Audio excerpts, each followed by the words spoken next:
This is Democracy Now!, democracynow.org, The War and Peace Report. I'm Amy Goodman. We're joining Jamela Alindogan in the Philippines, in the capital, Manila, reporter for Al Jazeera. She reported live from Tacloban after Typhoon Haiyan struck. The typhoon in the Philippines is known as Yolanda. She's joining us from Manila, describing what happened after. So you lost your equipment. The roof pulled off of the building you were in. You got to safety. Jamela, what happened next? Well, we just made our way out of that area, basically, because there was nothing left. I mean, that place has become a ghost town in just a matter of 3 hours. And walking out of there took us about 3 hours to get to the next town. And it was just devastation everywhere. There was looting already. And it was hard to imagine how, the damage. I mean, it's something that you see in the movies, but you can't quite.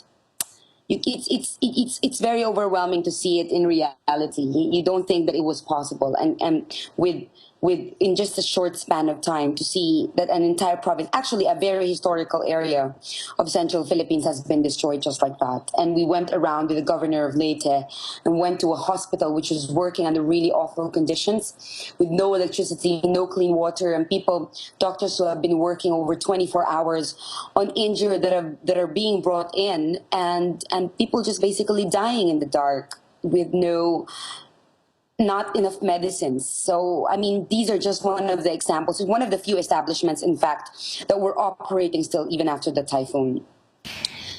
News reports in the Philippines are saying people are walking around like zombies in shock after the typhoon.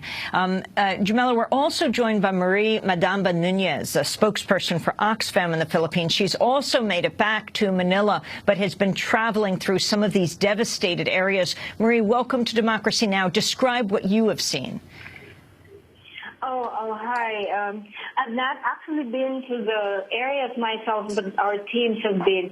And like what the Al Jazeera reporter said, that's true. Up to now, there's no water, no food, no electricity in Tacloban, Leyte. The pharmacies are being looted. The markets are not working. And water pipes are being punctured to get water.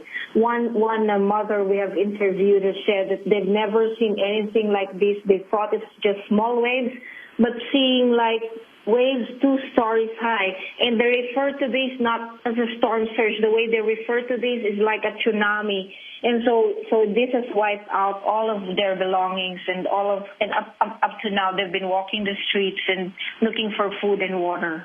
Can you describe the scenes that Oxfam representatives are seeing? Because the problem right now is even getting to these devastated areas. The numbers of actual counted dead, perhaps numbering 1,000, but the numbers feared 10,000. Some are saying tens of thousands, whole areas that just can't be reached.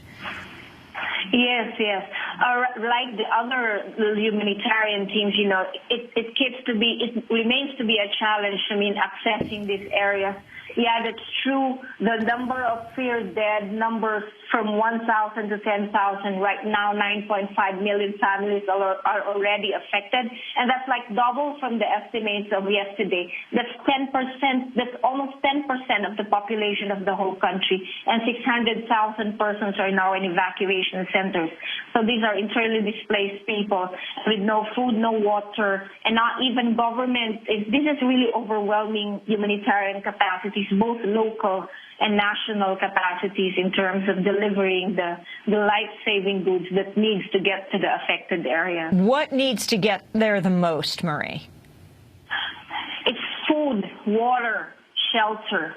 Right now, communication lines are slowly being restored, but it's mainly really food, water, shelter, no markets, no food available in the market. Even if you have money, if you have able to salvage money from your belongings, there's nothing to buy. So this is what the people are saying. And therefore you have reports of looting, yeah. Of course, looting in times like this, it's difficult to use that term, because what happens when people are desperate for something, for example, medication, and the people who run a store are not even there to be found? Yes, correct. And that's why, and remember, these are the poorest provinces. the poverty incidence here is as high as 36%. And these belong to the bottom two, where local capacity, where people are dependent on agriculture, on fisheries. And so really very poor people, high incidence of poverty. We could be a middle-income country, but with this huge incidence of poverty and vulnerability and disasters as big as this will overwhelm all our resources in terms of humanitarian capacities. We're also joined by Jeff Masters, Director of Meteorology at the Weather Underground. Jeff, can you explain to us what this typhoon, known as Yolanda in the Philippines, we call it Haiyan, this typhoon that's believed to be the most powerful typhoon to ever make landfall, would be a Category 6, which is not even a number as of yet? That's right. It was pretty much off our scales that we use to measure satellite intensities. We don't actually have any measurements at the ground to verify those sort of intensities. But yeah, as far as we've ever seen, and using satellite imagery, I've not seen anything like this before coming in at a landfall. Usually storms weaken as they make landfall because they interact with the high terrain, but not this one. It came in at full strength, 195-mile-per-hour winds at the surface over the ocean. So explain how a typhoon like this gains power, how it's measured. We just heard Marie of Oxfam in the Philippines saying it was like a tsunami, talking about the massive wall of water that inundates a community. Typhoons take their energy from the heat of the oceans and they convert it to the energy of their winds. And a storm like this that gets wound up to Category 5 status, it's going to pile up a huge area of water that will then come ashore with it as it makes landfall. And that's what happened in Tacloban. The wall of water that came in, probably at least 10 or 15 feet high, was pushed by these Category 5 winds right into the heart of this downtown area. We're also on with Jamela Alindogan, who is in the Philippines. She's a reporter for Al Jazeera. She was in Tacloban when the typhoon hit. What you've heard, Jamela, as you travel on from there, how to reach people and how preparations were made for this typhoon. Well, you know, the Philippines is actually considered one of the countries that are most vulnerable to climate change. Okay, let's put the climate change factor away, but also at about 200 typhoons hit this country every year in different areas from the northern part of the Philippines, central Philippines, and northern part of Mindanao. However, the stories almost always stay the same. Emergency response is very slow, and a lot of people are looking at that. This could be also, I mean, the representative of Oxfam actually made a very good point that it is also a lot of it has to do with poverty, that most of the people who are hit by these calamities are actually those who are really at the lower sector economically. They are the ones who are most vulnerable. What has the government done?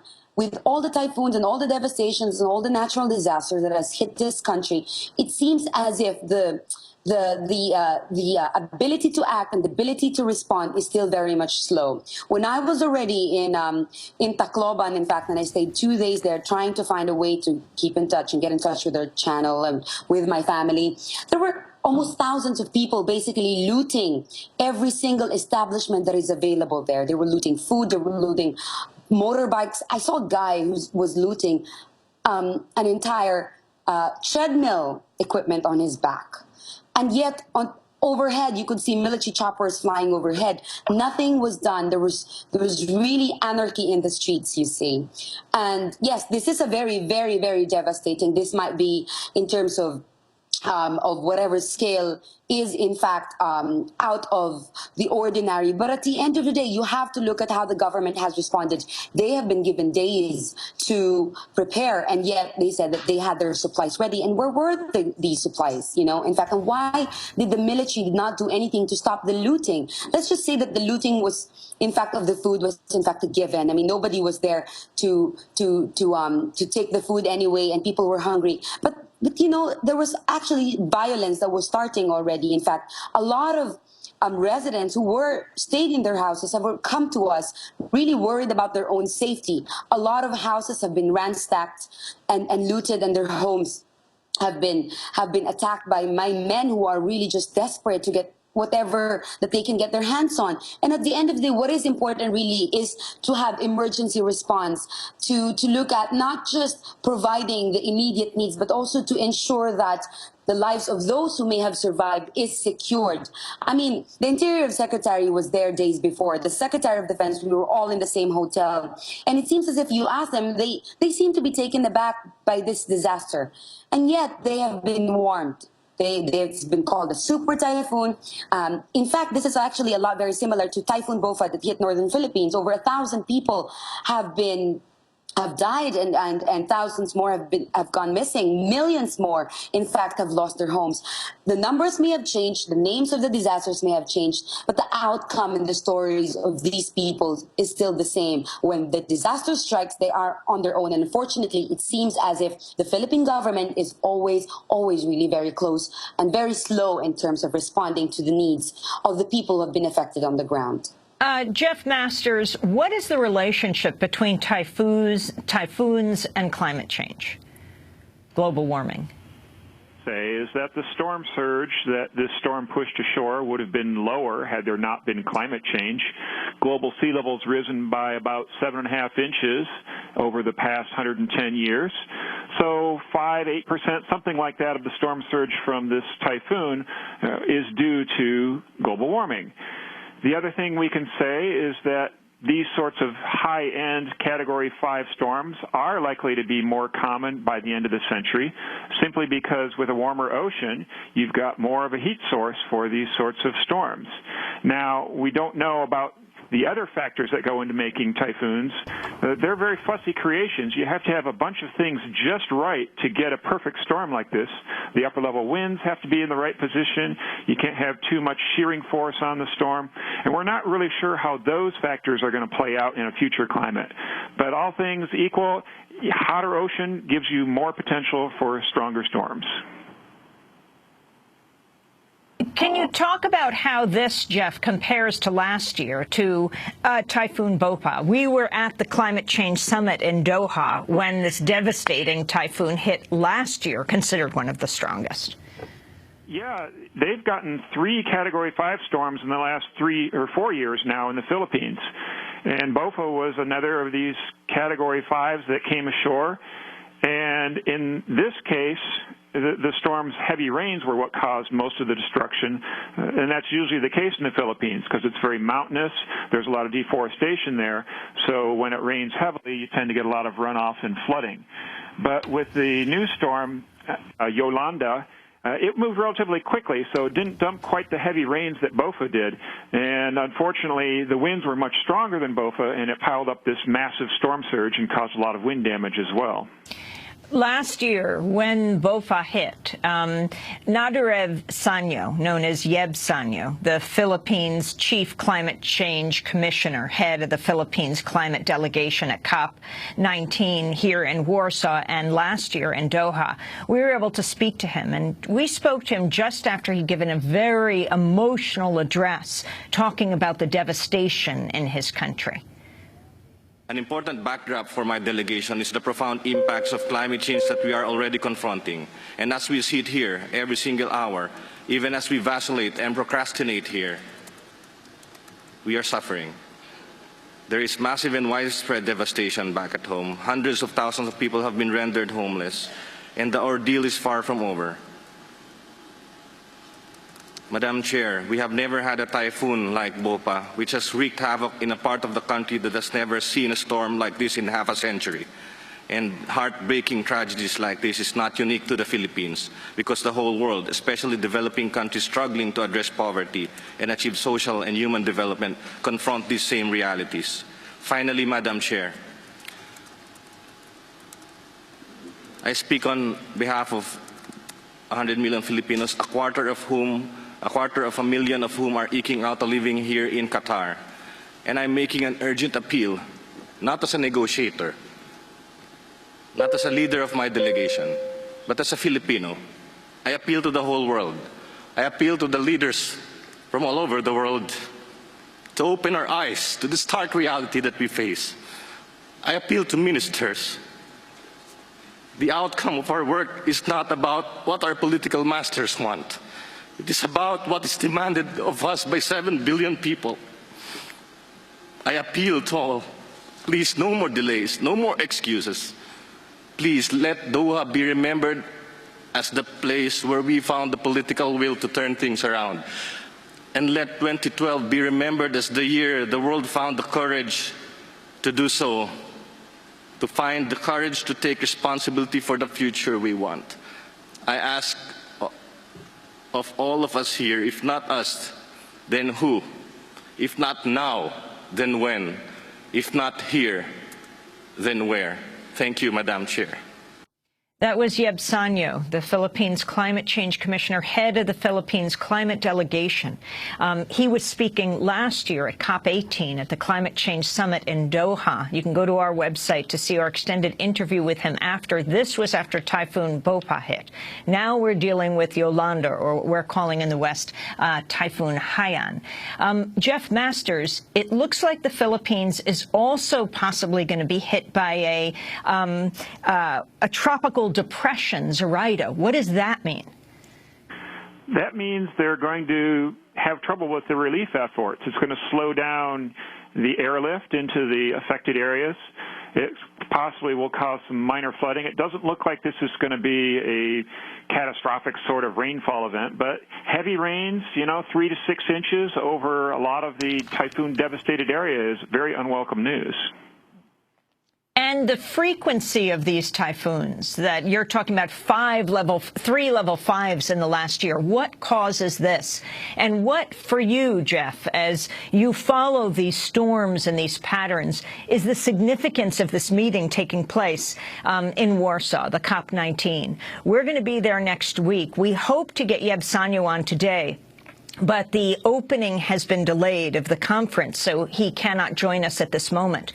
But he has announced, the head of the Climate Change Commission of the Philippines, that he will begin a hunger strike until the UN takes some kind of action around global warming. Wow, that's impressive. Something to think about as far as typhoons and hurricanes go is we've actually been below average in activity since about 2005. And actually in the Western Pacific, this is the first year since 2004 where we've had above average activity. So we haven't had that many of these storms in the Western Pacific. And the 5 total Category 5s that we've seen worldwide this year is about average. So we've actually been doing very well. And the one thing I can add to that, though, is that the proportion of these sorts of high-end Category 5 storms has increased. So if we look at the total number of storms worldwide, it seems that when we do get them, there's a higher proportion of them coming in at these super high intensities. But it's difficult to measure these things. We don't have aircraft reconnaissance in the Western Pacific. We just have satellite estimates. So there's a lot of uncertainty about just how hurricanes and typhoons have changed over the past few decades because our measurement capability is slow and poor. And the second part of your question about the Warsaw meeting, certainly having a super typhoon is the backdrop to what's going on, as well as the fact we've had 35 other billion-dollar disasters on Earth so far this year, which is the second most on record behind 2010's 40. I mean, that's going to add a little bit of extra emphasis and a little bit of urgency, perhaps, to coming up with a solution.